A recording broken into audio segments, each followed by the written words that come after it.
Al-qiyafah, apa yang disebut dengan al-qiyafah atau al-iyafah atau al-firasah?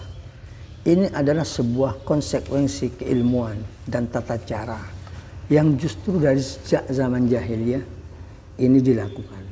Dalam hadis Imam Bukhari dinyatakan bahwa pernah al-qiyafah ini disinggung oleh baginda Rasulullah Muhammad sallallahu alaihi wasallam. Tapi sebelum masuk ke dalamnya, saya ingin tahu pemilik konten yang menyatakan qiyafah Ubaid bin Maimun.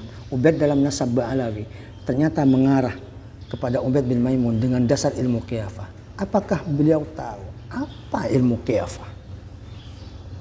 Al-qiyafah ini takrif definisi dari para ulama, ilhaqul waladi bi abih istinadan ila alamatin wa syubahin bainahuma bin nazari ila jismihi wa a'dha'i walidih. Ilmu qiyafah adalah menyambungkan seorang anak kepada ayahnya atau seorang ayah kepada anaknya dengan berlandaskan persamaan jasad, persamaan fisik di antara keduanya, bin nazari ila jismihi wa a'dha'i walidih, dengan meneliti kepada jasad badan anak dan anggota badan ayahnya. Ini yang disebut qiyafah. Bukan hanya asumsi, ini ada tokoh seperti perilakunya sama dengan tokoh yang ini, oh berarti ini anaknya ini. Tidak bisa seperti itu, Kiai.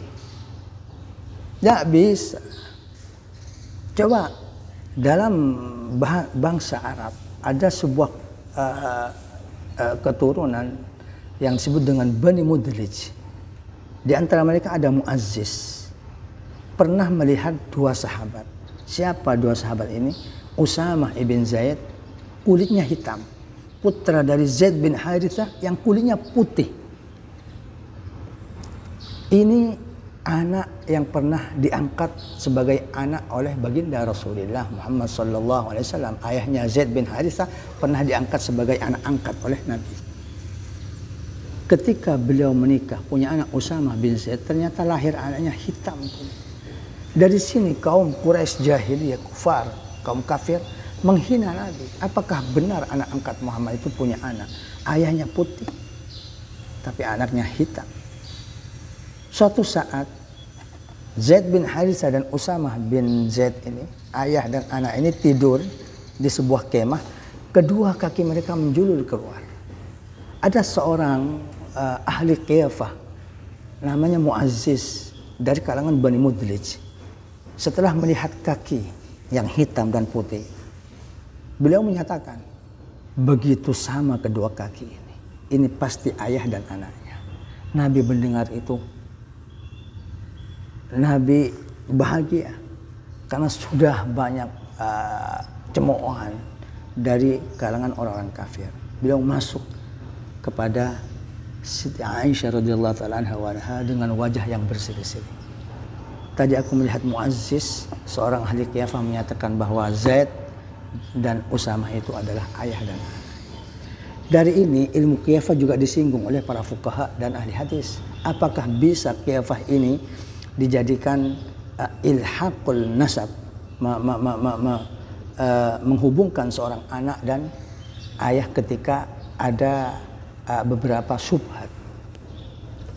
Maka jumhur ulama Maliki, Syafi'i, Hambali bisa memakai kaidah qiyafah ini, tapi dengan persyaratan-persyaratan. Imam Mawardi dalam kitabnya yang besar Al-Hawil Kabir menyinggung siapa yang akan melaksanakan, apakah dibutuhkan dua orang dalam ilmu qiyafah, dan bagaimana cara meneliti jasad antara anak dan ayah. Jadi yang ingin saya tekankan, qiyafah tidak bisa dari jarak jauh, apalagi orang sudah mati dikubur, dan peneliti qiyafah tidak pernah melihat kepada jasadnya.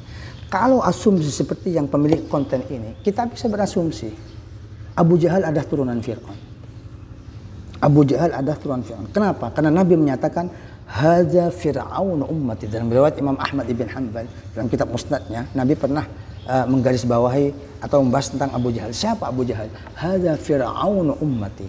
Ini adalah Fir'aun umatku. Oh, berarti karena perilakunya Abu Jahal sama dengan Fir'aun, berarti bisa jadi Abu Jahal adalah anak Fir'aun. Nggak bisa, itu bukan khilafah, itu asumsi belaka yang dibungkus dengan ilmiah. Ini sebuah kebodohan dan kecerobohan, bahkan kejorokan yang perlu kita perhatikan bersama.